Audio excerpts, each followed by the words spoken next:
गुरुर्ब्रह्मा गुरुर्विष्णु गुरुर्देवो महेश्वरः गुरुः साक्षात् परं ब्रह्म तस्मै श्री रामानुजं सीतां भरतं भरतानुजं सुग्रीवं वायुसूनुं च प्रणमामि पुनः पुनः। नमोऽस्तु रामाय सलक्ष्मणाय देव्यै च तस्यै जनकात्मजायै।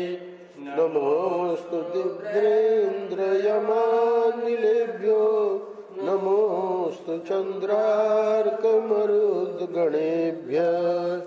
नारायण नारायण नारायण नारायण। प्रसंग हमारा चल रहा है श्रीमद् वाल्मीकि रामायण के किष्किंधा कांड के प्रथम अध्याय में।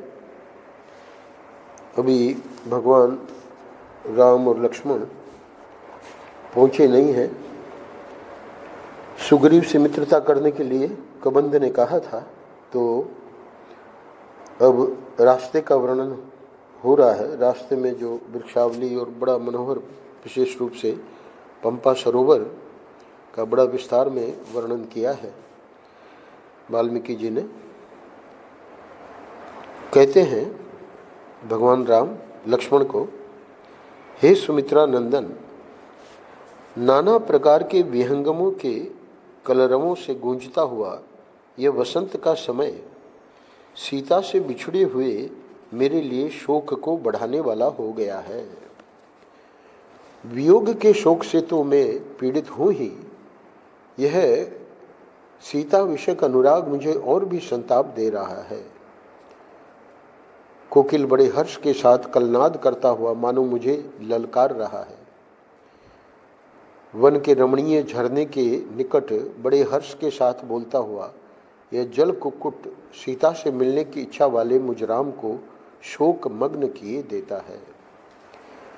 पहले मेरी प्रिया जब आश्रम में रहती थी, उन दिनों इसका शब्द सुनकर आनंद मग्न हो जाती थी और मुझे भी निकट बुलाकर अत्यंत आनंदित कर देती थी।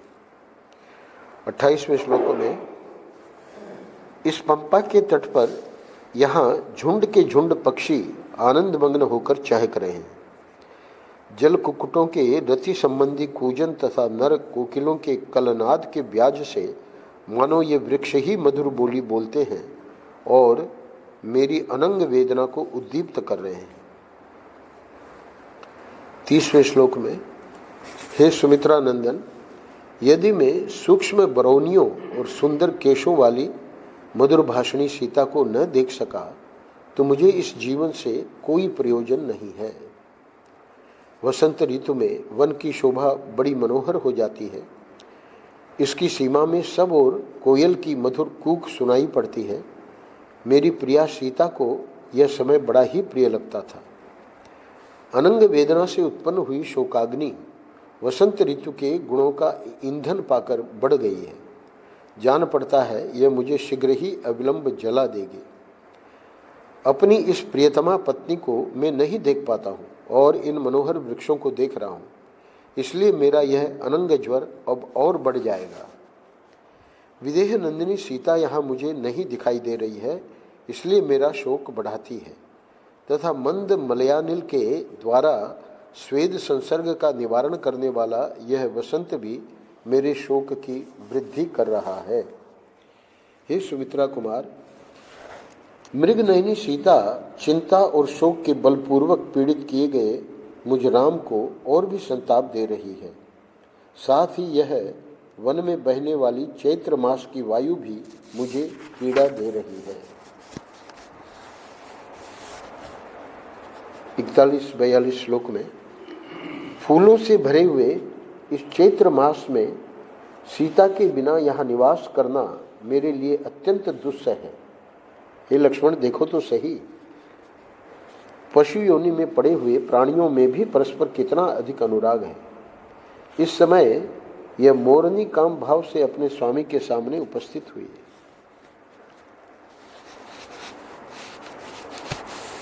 यदि विशाल नेत्रों वाली सीता का अपहरण न हुआ होता तो वह भी इसी प्रकार बड़े प्रेम से वेगपूर्वक मेरे पास आती। हे लक्ष्मण, इस वसंत ऋतु में फूलों के भार से संपन्न हुए इन वनों के ये सारे फूल मेरे लिए निष्फल हो रहे हैं। प्रिया सीता के यहाँ न होने से इनका मेरे लिए कोई प्रयोजन नहीं रह गया है। अत्यंत शोभा से मनोहर प्रतीत होने वाले ये वृक्षों के फूल भी निष्फल होकर भ्रमर समूहों के साथ ही पृथ्वी पर गिर जाते हैं। हर्ष में भरे हुए ये झुंड के झुंड पक्षी एक दूसरे को बुलाते हुए से इच्छा अनुसार कलरव कर रहे हैं और मेरे मन में प्रेमोन्माद उत्पन्न किए देते हैं। अगले 6 श्लोकों में सीता का स्मरण कर रहे हैं। जहाँ मेरी प्रिया सीता निवास करती है वहाँ भी यदि इसी तरह वसंत छा रहा हो तो उसकी क्या दशा होगी। निश्चय ही वहाँ पराधीन हुई सीता मेरी ही तरह शोक कर रही होगी। अवश्य ही जहाँ सीता है उस एकांत स्थान में वसंत का प्रवेश नहीं है, तो भी मेरे बिना वह कजरारे नेत्रों वाली कमल नयनी सीता कैसे जीवित रह सकेगी। अथवा संभव है जहाँ मेरी प्रिया है वहाँ भी इसी तरह वसंत छा रहा हो, परंतु उसे तो शत्रुओं की डांट फटकार सुननी पड़ती होगी। अतः वह बेचारी सुंदरी सीता क्या कर सकेगी, जिसकी अभी नई नई अवस्था है और प्रफुल्ल कमल दल के समान मनोहर नेत्र हैं। वह मीठी बोली बोलने वाली मेरी प्राण वल्लभा जानकी निश्चय ही इस वसंत ऋतु को पाकर अपने प्राण त्याग देगी। मेरे हृदय में ये विचार दृढ़ होता जा रहा है कि साध्वी सीता मुझसे अलग होकर अधिक काल तक जीवित नहीं रह सकती। वास्तव में विदेह कुमारी का हार्दिक अनुराग मुझमें और मेरा संपूर्ण प्रेम सर्वथा विदेह नंदिनी सीता में ही प्रतिष्ठित है। आगे कहते हैं भगवान, फूलों की सुगंध लेकर बहने वाली यह शीतल वायु जिसका स्पर्श बहुत ही सुखद है, प्राण वल्लभा सीता की याद आने पर मुझे आग की भांति तपाने लगती है। पहले जानकी के साथ रहने पर जो मुझे सदा सुखद जान पड़ती थी, वही वायु आज सीता के विरह में मेरे लिए शोकजनक हो गई है। जब सीता मेरे साथ थी उन दिनों जो पक्षी कौवा आकाश में जाकर कांव कांव करता था, वो उसके भावी वियोग को सूचित करने वाला था। अब सीता के वियोग काल में वह कौवा वृक्ष पर बैठकर बड़े हर्ष के साथ अपनी बोली बोल रहा है। इससे सूचित हो रहा है कि सीता का संयोग शीघ्र ही सुलभ होगा। यही वह पक्षी है जो आकाश में स्थित होकर बोलने पर वैदेही के अपहरण का सूचक हुआ, किंतु आज यह जैसी बोली बोल रहा है उससे जान पड़ता है कि यह मुझे विशाल लोचना सीता के समीप ले जाएगा। हे लक्ष्मण, देखो, जिनकी ऊपरी डालियां फूलों से लदी हैं, वन में उन वृक्षों पर कलरव करने वाले पक्षियों का यह मधुर शब्द विरही जनों के मदोन्माद को बढ़ाने वाला है। वायु के द्वारा हिलाई जाती हुई उस तिलक वृक्ष की मंजरी पर भ्रमर सहसा जा बैठा है, मानो कोई प्रेमी काम मद से कंपित हुई प्रेयसी से मिल रहा हो। यह अशोक प्रिया विरही कामी पुरुषों के लिए अत्यंत शोक बढ़ाने वाला है। यह वायु के झोंके से कंपित हुए पुष्प गुच्छों द्वारा मुझे डांट बताता हुआ सा खड़ा है। हे लक्ष्मण, ये मंजरियों से सुशोभित होने वाले आम के वृक्ष श्रृंगार विलास के मदमत्त हृदय होकर चंदन आदि अंगराग धारण करने वाले मनुष्यों के समान दिखाई देते हैं। इस प्रकार बड़े विस्तार में अब पंपा के जल के बारे में भगवान कह रहे हैं। हे लक्ष्मण, देखो 62वें श्लोक में, पंपा के जल में सब और खिले हुए ये सुगंधित कमल प्रातः काल के सूर्य की भांति प्रकाशित हो रहे हैं। पंपा का जल बड़ा ही स्वच्छ है। इसमें लाल कमल और नील कमल खिले हुए हैं। हंस और कारंडव आदि पक्षी सब ओर फैले हुए हैं तथा सौगंधिक कमल इसकी शोभा बढ़ा रहे हैं। वहाँ और कौन कौन से पक्षी हैं उसका वर्णन करके 66वें श्लोक में, हे लक्ष्मण, वायु के थपेड़े से जिनमें वेग पैदा होता है, उन लहरों से ताड़ित होने वाले कमल पंपा के निर्मल जल में बड़ी शोभा पाते हैं। 70वें श्लोक में सीता के साथ रहने पर जो जो वस्तुएं मुझे रमणीय प्रतीत होती थी, वे ही आज उसके बिना असुंदर जान पड़ती हैं। पर्वतराज के बारे में कहते हैं 74वें श्लोक में, विभिन्न धातुओं से विभूषित हुआ यह पर्वतराज ऋष्यमुख वायु के वेग से लाई हुई विचित्र धूलि की सृष्टि कर रहा है। आगे 76वें में कहते हैं, पंपा के तट पर उत्पन्न हुए ये वृक्ष इसी के जल से अभिषिक्त हो बढ़े हैं और मधुर मकरंद एवं गंध से संपन्न हुए हैं। उनके नाम बता रहे हैं, मालती, मल्लिका, पद्म, करवीर, ये सब के सब फूलों से सुशोभित हैं। केतकी यानी केवड़ा, सिंधुवार, बासंती, लताएं भी सुंदर फूलों से भरी हुई हैं। गंध भरी माधवी लता तथा कुंद कुसुमों की झाड़ियां सब ओर शोभा पा रही हैं। चिलबिल, महुआ, बेत, मोलसिरी, चंपा, तिलक और नाग केसर भी खिले दिखाई देते हैं।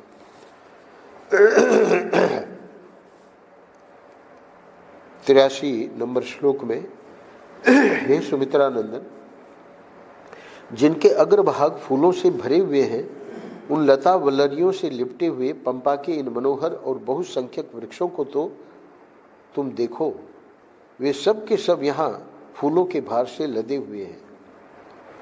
हवा के झोंके खाकर जिनकी डालें हिल रही हैं, वे ये वृक्ष झुककर इतने निकट आ जाते हैं कि हाथ से इनकी डालियों का स्पर्श किया जा सके। सलोनी लताएं मदमत्त सुंदरियों की भांति इनका अनुसरण करती हैं। एक वृक्ष से दूसरे वृक्ष पर, एक पर्वत से दूसरे पर्वत पर तथा एक वन से दूसरे वन में जाती हुई वायु अनेक रसों के आस्वादन से आनंदित सी होकर बह रही है। कुछ वृक्ष प्रचुर पुष्पों से भरे हुए हैं और मधु एवं सुगंध से संपन्न हैं। कुछ मुकुलों से आवेष्टित हो श्याम वर्ण से प्रतीत हो रहे हैं। आगे 90 श्लोक में, हे सुमित्रा नंदन, पर्वत के शिखरों पर जो नाना प्रकार की विशाल शिलाएं हैं, उन पर झड़े हुए भांति भांति के फूलों ने उन्हें लाल पीले रंग के सैयाओं के समान बना दिया है। वसंत ऋतु में वृक्षों के फूलों का यह वैभव तो देखो। इस चैत्र मास में ये वृक्ष मानो परस्पर होड़ लगाकर फूले हुए हैं। हे लक्ष्मण, वृक्ष अपनी ऊपरी डालियों पर फूलों का मुकुट धारण करके बड़ी शोभा पा रहे हैं तथा वे भ्रमरों की गुंजारों से इस तरह कोलाहलपूर्ण हो रहे हैं मानो एक दूसरे का आह्वान कर रहे हैं। यह कारंडव पक्षी पंपा के स्वच्छ जल में प्रवेश करके अपनी प्रियतमा के साथ रमण करता हुआ काम का उद्दीपन सा कर रहा है। मंदाकिनी के समान प्रतीत होने वाली इस पंपा का जब ऐसा मनोरम रूप है, तब संसार में उसके जो मनोरम गुण विख्यात हैं वे उचित ही हैं। तो संसार में पंपा सरोवर के बारे में काफ़ी प्रसिद्धि थी, जैसे मान सरोवर के बारे में इस समय, यदि दृश्येत सा साध्वी यदि चेह वसे मही स्पृह ये यमन शक्राय नायोध्यायी रघुत्तम। हे रघुश्रेष्ठ लक्ष्मण, यदि साध्वी सीता दिख जाए और यदि उसके साथ हम यहाँ निवास करने लगे तो हमें न इंद्रलोक में जाने की इच्छा होगी और न अयोध्या में लौटने की ही। हे सुमित्रा कुमार 98, देखो इस पंपा का जल कितना शीतल है। इसमें असंख्य कमल खिले हुए हैं, चकवे विचरते हैं और कारंडव निवास करते हैं। इतना ही नहीं, जल कुक्कुट तथा क्रौंच भरे हुए हैं एवं बड़े बड़े मृग इसका सेवन करते हैं। चहकते हुए पक्षियों से इस पंपा की बड़ी शोभा हो रही है। आनंद में निमग्न हुए ये नाना प्रकार के पक्षी मेरे सीता विषयक अनुराग को उद्दीप्त कर देते हैं, क्योंकि इनकी बोली सुनकर मुझे नूतन अवस्था वाली कमल नयनी चंद्रमुखी प्रियतमा सीता का स्मरण हो आता है।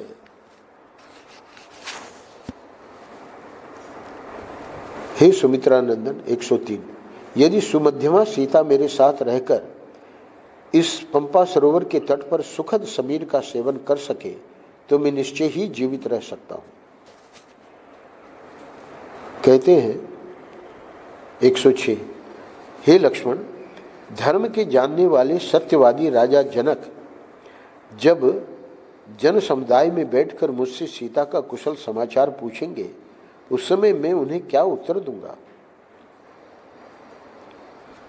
हाय हाय, पिता के द्वारा वन में भेजे जाने पर जो धर्म का आश्रय ले मेरे पीछे पीछे यहाँ चली आई, वह मेरी प्रिया इस समय कहाँ है?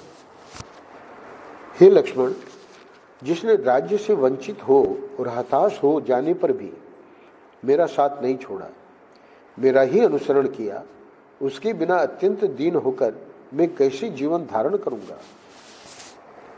जो कमल दल के समान सुंदर, मनोहर एवं प्रशंसनीय नेत्रों से सुशोभित है, जिससे मीठी मीठी सुगंध निकलती रहती है, जो निर्मल है, जनक किशोरी के उस दर्शनीय मुख को देखे बिना मेरी सुध बुध खोई जा रही है।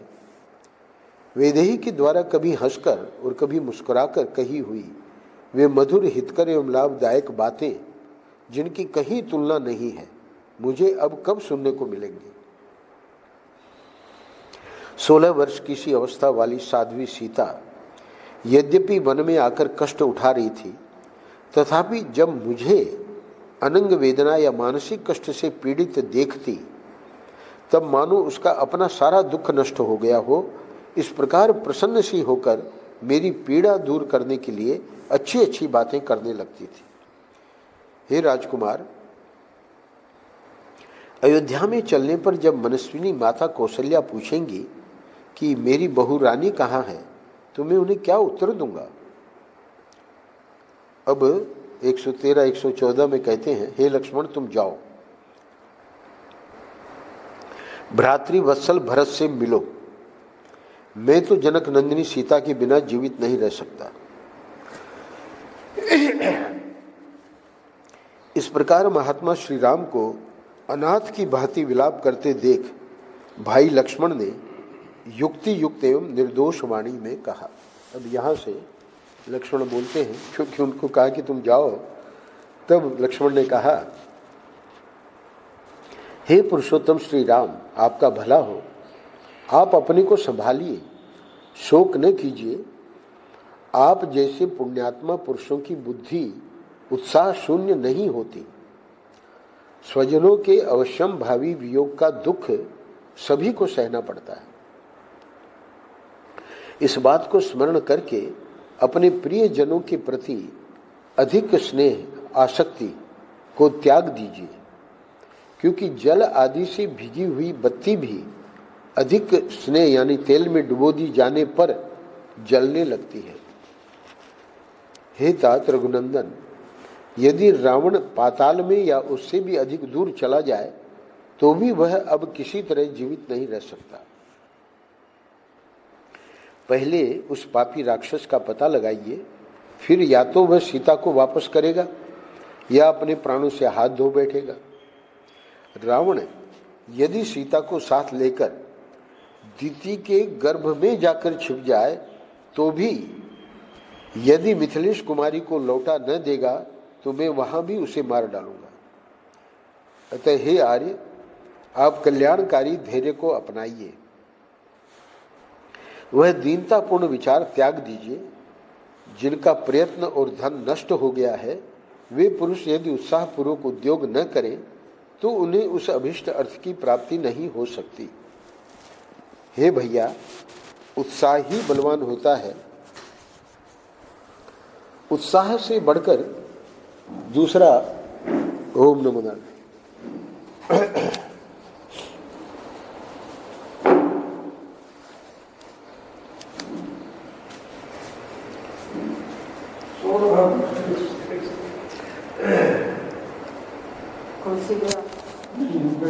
121। हे भैया, उत्साह ही बलवान होता है। उत्साह से बढ़कर दूसरा कोई बल नहीं है। उत्साही पुरुष के लिए संसार में कोई भी वस्तु दुर्लभ नहीं है। जिनके हृदय में उत्साह होता है वे पुरुष कठिन से कठिन कार्य आ पड़ने पर हिम्मत नहीं हारते। हम लोग केवल उत्साह का आश्रय लेकर ही जनक नंदिनी को प्राप्त कर सकते हैं। शोक को पीछे छोड़कर कामी कैसे व्यवहार का त्याग कीजिए। आप महात्मा एवं कृतात्मा पवित्र अंतःकरण वाले हैं, किंतु इस समय अपने आप को भूल गए हैं, अपने स्वरूप का स्मरण नहीं कर रहे हैं। लक्ष्मण के इस प्रकार समझाने पर शोक से संतप्त चित्त हुए श्री राम ने शोक और मोह का परित्याग करके धैर्य धारण किया।